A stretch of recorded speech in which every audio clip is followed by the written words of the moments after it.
নমস্কার, আশা করি আপনারা সকলে খুব ভালো আছেন।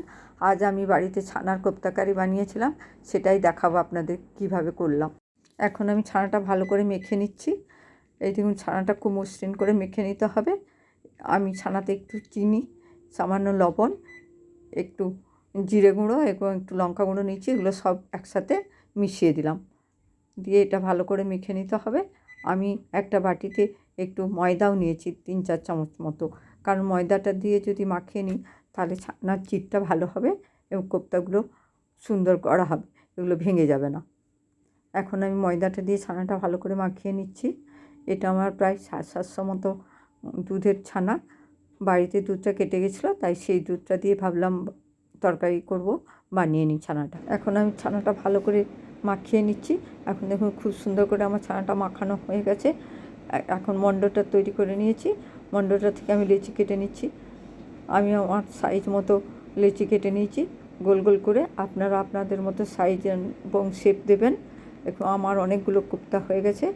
এই কোপ্তাগুলি ভালোই তৈরি হয়েছে, একটাও ফেটে যায়নি, খুব সুন্দর হয়েছে। এখন আমি গ্যাসে একটি কড়াই বসিয়ে দিয়েছি এবং ওতে সাদা তেল দিয়ে দিয়েছি।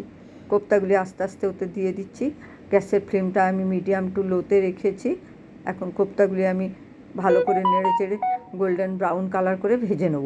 কোপ্তাগুলিকে আমাকে নেড়ে চেড়ে নিচ্ছে। এখন দেখুন কোপ্তাগুলি প্রায় গোল্ডেন ব্রাউন কালার চলে এসছে। এখন আমি একটি পাত্রে এটা তুলে নেব। আমি 3টে মতো আলু ছোট ছোট টুকরো কেটে রেখেছিলাম, দিয়ে এখন ওতে নুন হলুদ মাখিয়ে নিচ্ছি। আলুগুলো আমি কড়াইতে তেল দিয়ে ভেজে নিচ্ছি। কোপ্তার কারিটা তৈরি করার জন্য দেখুন আমি এই মশলাগুলো নিয়েছি। 2টো মাঝারি সাইজের টমেটো নিয়ে এটা গ্রাইন্ডারে গ্রাইন্ড করে নিয়েছি এবং একটু গরম মশলা নিয়েছি। গরম মশলাটা আমি শিলেই বেটে নিচ্ছি।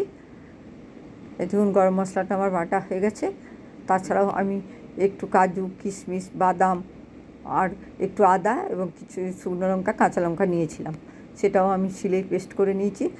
এরপর কড়াইতে যে তেলটা ছিল তাতে আমি একটু চিনি দিয়ে দিলাম, 1/4 চামচ মতো রং করার জন্য। এতে একটু তেজপাতা দিলাম, একটা লঙ্কাকে 2 ভাগ করে ভেঙে দিলাম।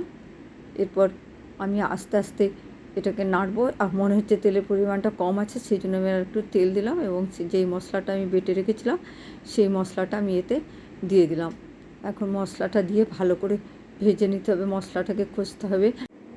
এরপর এতে আমি 1 চামচ জিরে গুঁড়ো এবং 1 চামচ কাশ্মীরি লঙ্কার গুঁড়ো অ্যাড করলাম।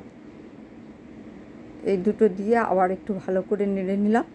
যতক্ষণ না মশলাটা থেকে তেল বেরোচ্ছে ততক্ষণ আমি কিন্তু মশলাটা নেড়ে যাচ্ছি। এরপর এতে টমেটোর পিউরিটা দিয়ে দিলাম। টমেটোর পিউরিটা দিয়ে এতে ভালো করে নাড়তে হবে, কারণ টমেটো পিউরি অনেক জল থাকে এবং এটা সময় লাগে। আর আঁচটা কিন্তু আমি সেই মিডিয়াম টু লোতেই রেখেছি। এখন এটা ভালো করে ভেজে নিতে হবে। মশলাটা প্রায় আমার কষা হয়ে আসছে, দেখুন কড়াই থেকে আস্তে আস্তে তেলটা ছাড়ছে। এখন আমি জল দিয়ে দেবো। এটা হচ্ছে শিল ধোয়া জল। সেই শিল ধোয়া জলটা আমি এতে দিয়ে দিলাম, কারণ মায়ের কাছে শুনতাম শিল ধোয়া জল দিলে রান্নার স্বাদটাই নাকি পাল্টে যায়। এরপর এতে আমি আলুগুলো অ্যাড করে দিলাম। আলুগুলো দিয়ে এতে ভালো করে কষতে হবে আলুগুলোকে।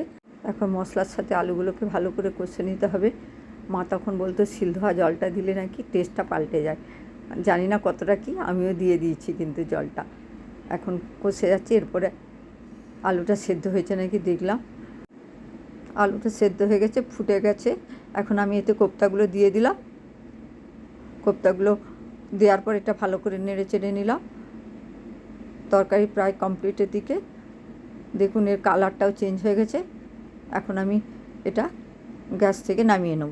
এখন এটা পরিবেশন করার জন্য রেডি। আপনারা এর উপরে একটু ঘি ছড়িয়ে পরিবেশন করতে পারেন। এটা খেতে খুব সুন্দর হয়েছিল। আপনারা বাড়িতে ট্রাই করে কমেন্ট করে আমাকে জানাবেন কেমন হলো। প্লিজ লাইক, শেয়ার, কমেন্ট এবং সাবস্ক্রাইব করবেন। ভালো থাকবেন, দেখা হবে পরের ব্লগে।